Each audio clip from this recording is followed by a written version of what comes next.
आइए चलो शुरू से शुरू करते हैं कि आखिर यह मामला इतना ज़्यादा बिगड़ा कैसे, क्यों सभी यूट्यूबर्स इसमें इतना ज़्यादा खुद को इन्वॉल्व करने लगे हैं। दरअसल अगर मोटा मोटा देखा जाए तो बात सिर्फ बिलीफ की है, विश्वास की। लोगों का शुरू से ऐसा बिल्कुल नहीं था कि डॉक्टर विवेक बिंद्रा को सभी लोगों ने इनकी पहली वीडियो से ही देखना पसंद कर लिया हो और इनके फैन बन गए हो ना, बिल्कुल ना। मुझे भी याद है कि आज से पूरे 5 साल पहले इनकी एक वीडियो आई थी जो शायद चीन कंट्री के ऊपर बनाई गई एक केस स्टडी की वीडियो थी, जहां उनका वे ऑफ प्रेजेंस काफी ज्यादा ओवर ड्रामेटिक और अनयूजुअल सा लगा था। मैं बिल्कुल भी इनकी वे ऑफ प्रेजेंटेशन से प्रभावित ही नहीं हुआ था, और जब मैं नहीं हुआ तो मेरे ऐसे ऐसे बहुत सारे व्यूअर्स भी रहे होंगे जो नहीं प्रभावित हुए होंगे। लेकिन हाँ, इनकी दी गई नॉलेज उस वीडियो में इतनी ज्यादा अट्रैक्टिव थी जिसने मेरा इंटरेस्ट वीडियो में इतना ज्यादा बांध के रखा था कि मैंने वीडियो को पूरा लास्ट तक देखा है। लेकिन फिर धीरे धीरे हम सबको इनके हर एक वीडियो में नॉलेज ज्ञान का अथाह भंडार उसी सेम वे ऑफ प्रेजेंटेशन से कंटिन्यू मिलता रहा, और कंटेंट में दम होने की वजह से सभी का इंटरेस्ट इनकी वीडियो में जागने लगा और इनकी प्रेजेंटेशन एक तरह के नॉर्मल वे ऑफ टॉकिंग हमें लगने लगी। इनके हम सभी फैन हो गए और हमारा बिलीफ इनकी बताई गई बातों में अपने आप होने लगा। ऊपर से इनका अपने बिजनेस के कनेक्शन को सीधा हमारे आराध्य श्री कृष्ण से जोड़कर भगवत गीता के पाठ के अंतर्गत समझाना हम भारतीयों को ज्यादा भावनात्मक तौर पर जोड़ता गया, और हमारा सभी का विश्वास और हमारी भावना दोनों ही डॉक्टर विवेक बिंद्रा जी से कनेक्ट हो गए।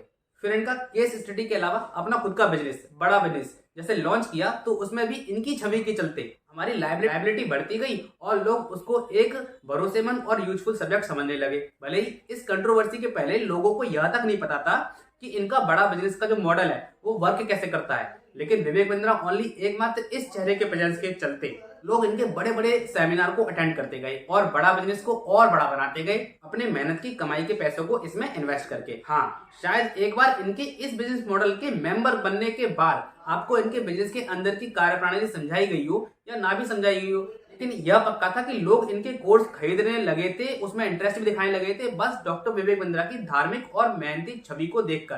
क्योंकि इनके पास्ट रिकॉर्ड के अकॉर्डिंग इनका कनेक्शन धार्मिक गुरुओं से और इस्कॉन से काफी ज्यादा रहा है, यह ऐसा अपनी वीडियो में बताते रहे हैं। और वैसे इन्होंने हमारे सामने अपने आप को प्रेजेंट किया है। बस यहाँ पर ये बिजनेस मॉडल थोड़ा सा गड़बड़ कर गया और मात खाने लगा। तो लोग संदीप वर्सेस विवेक बिंद्रा की इस कंट्रोवर्शियल लड़ाई को पर्सनल लेवल पर ले गए, क्योंकि कहीं ना कहीं यहाँ सिर्फ लोगों का पैसा ही नहीं बल्कि उनका विवेक पर छाया हुआ अटूट विश्वास भी टूटा था।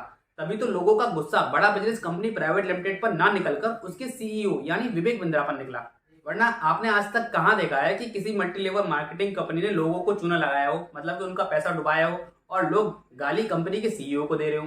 भाई साहब, सीईओ मात्र एक कड़ी होती है उस पूरी कंपनी की, लेकिन यहाँ बड़ा बिजनेस में सीईओ ओनली एक कड़ी नहीं है बल्कि पूरी की पूरी छाया है, छवि है। उनके फेस वैल्यू से ही बड़ा बिजनेस प्राइवेट लिमिटेड का नाम इतना बड़ा हुआ है। इसलिए अगर उनके बिजनेस में किसी भी तरह का लूप होल मिला जिससे कोई भी क्लाइंट और मेंबर खुद को ठगा हुआ महसूस करता है, तो वह questions direct doctor Vivek Bindra से करेगा, ना कि बड़ा बिजनेस कंपनी से। ऐसा आम लोगों का मानना है। बस इसी वजह से जब संदीप महेश्वरी जी ने अपने बिजनेस मास्टरी क्लासेस के एपिसोड में एक ऐसे बिजनेस स्कैम की बात की जहां यंग लड़के लड़कियों को टारगेट करके बहकाया जाता है, तो मे भी इसी परफॉर्मेंस के चलते बड़ा बिजनेस से भूत में जुड़े, पास्ट में जुड़े सभी वह नए क्लाइंट जो उसके थ्रू पैसा नहीं बना पाए, उनके खिलाफ अपने अपने एक्सपीरियंस के तौर पर टिप्पणियां करने लगे, और यहीं से मसाला कंट्रोवर्शियल होता गया। दो यूट्यूबर्स के बीच की जो लड़ाई थी वो पूरे भारत के बच्चों का मुद्दा बन गया, जिन्होंने खुद को इसी थीम पर ठगा हुआ महसूस किया था, और मामला इतना बड़ा बनता चला गया। वरना जैसे मैं बता ही चुका हूं अपने पिछले एपिसोड में कि अगर डॉक्टर साहब खुद को इसमें अपने आप को, मतलब कि अपने नाम को इन्वॉल्व नहीं करते,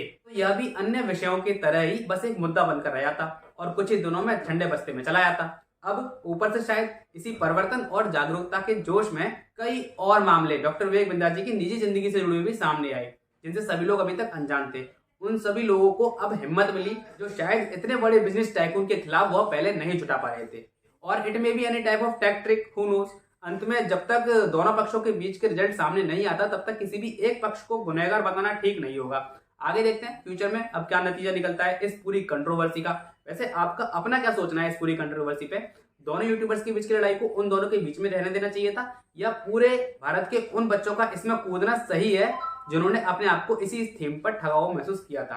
हमें कमेंट सेक्शन में बताइएगा जरूर। और आप कौन से को सपोर्ट करते हैं, संदीप महेश्वरी या डॉक्टर विवेक बिंद्रा? यह भी हमें कमेंट सेक्शन में लिख के अपना सपोर्ट जरूर जाहिर कीजिएगा।